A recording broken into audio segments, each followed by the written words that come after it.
So guys, hi! Sa mga kapwa ko dyan OFW, good morning. Good morning dito sa Middle East. Ayan.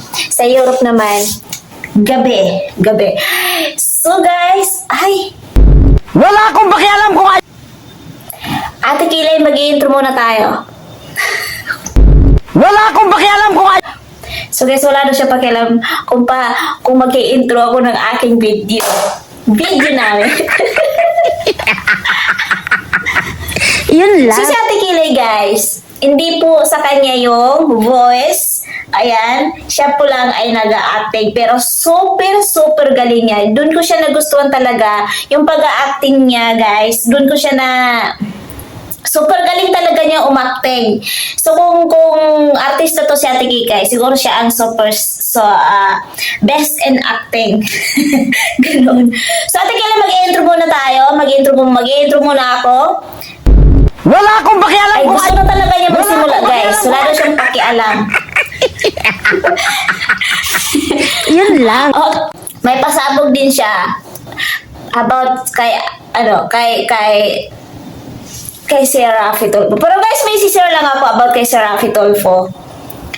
Para kasi yung aura niya doon, yung aura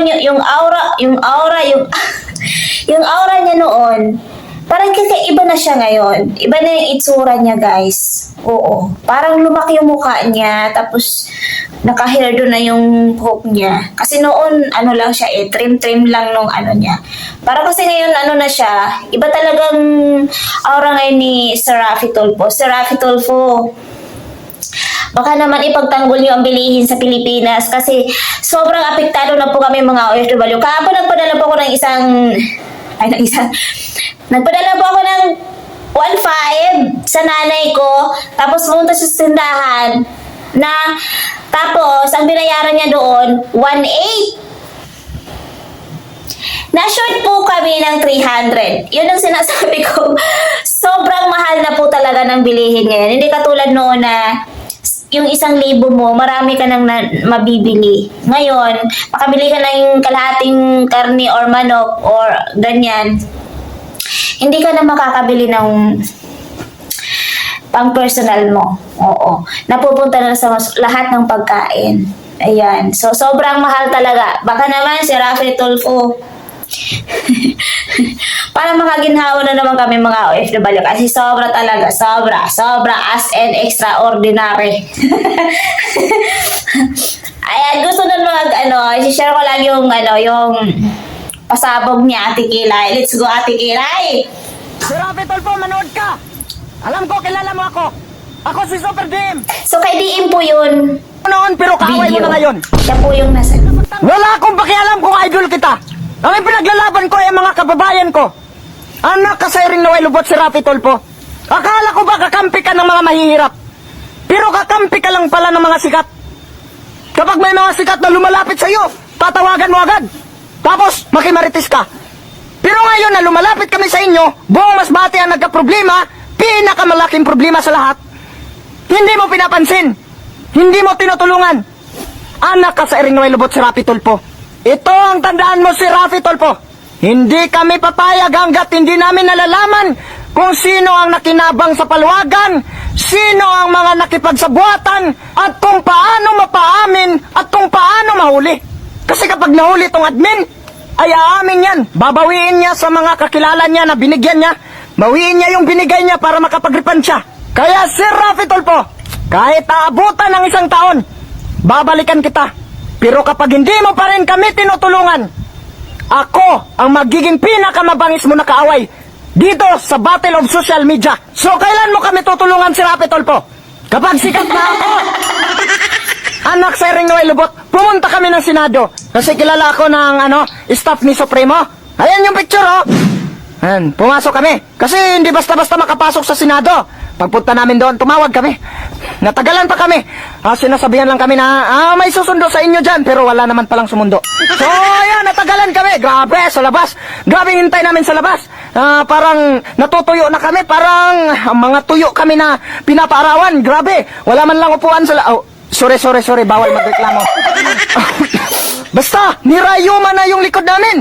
Grabe sa kakahintay, grabe ang tagal namin doon. Tawag kami ng tawag. Grabe yung tinatawagan namin.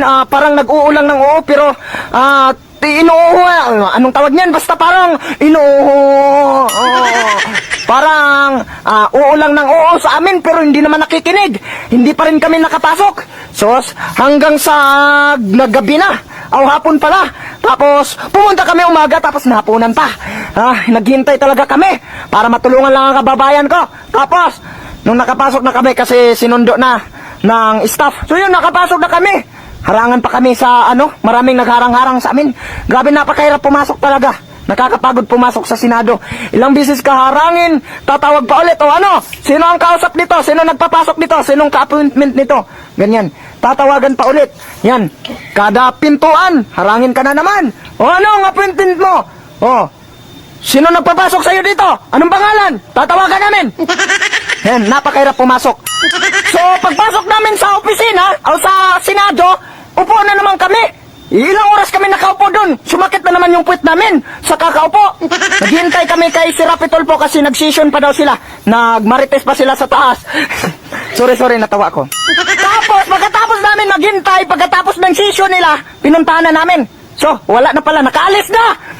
Anak, sering na may lubot. Naghintay kami tapos, umalis na pala. Nakaalis na. Napakahirap pumasok. Pero, iniwan lang kami sa Senado. So, ganito kasi ang nangyayari. Nagpapatulong ako sa staff ni Supremo para makapasok ako sa Senado. Kasi gusto ko makausap si Rapi Tulfo. Kaso nakalabas na, sinabihan kami, nag-advise sa amin, bumalik na lang bukas. So, pagbalik ko bukas, ako na lang mag-isa. Kasi yung mga kasama ko, may trabaho sila. Kasi wala naman silang pera, wala naman silang pamamasahe, wala silang pambayad sa bahay. Kasi, na-scam nga sila. O alang-alang naman, yan lang pupuntahan namin. Pila-pila kami, tapos walang pambayad sa bahay. Di ako na lang bumalik. No? Ako ang, voluntaryo, mag-isa. Punta ko. Tapos pagpunta ko, nahirapan naman tuloy ako pumasok. Ako na lang mag-isa. Grabe. Alam mo, ano nangyari? Tawag ako ulit. Yun. Sinasagot lang ako ng oo, pero hindi naman pala ako pinapasok. Alam mo, pangalawang balik ko kinabukasan, mas nahihirapan ako. Kasi kailangan ng appointment. Wala namang appointment. Pagpasok ko, pinapapasok ng gwardya. Tinatawag yung ginamit ko na lang yung pangalan nila ng mga staff dyan. Marami na yung staff na nakilala ko.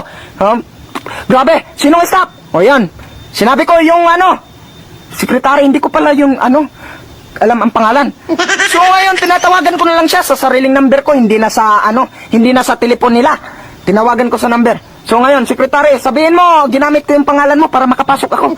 So yun, nakapasok ako. Tapos tawag na naman ulit sa unang pinto. Harangan na naman.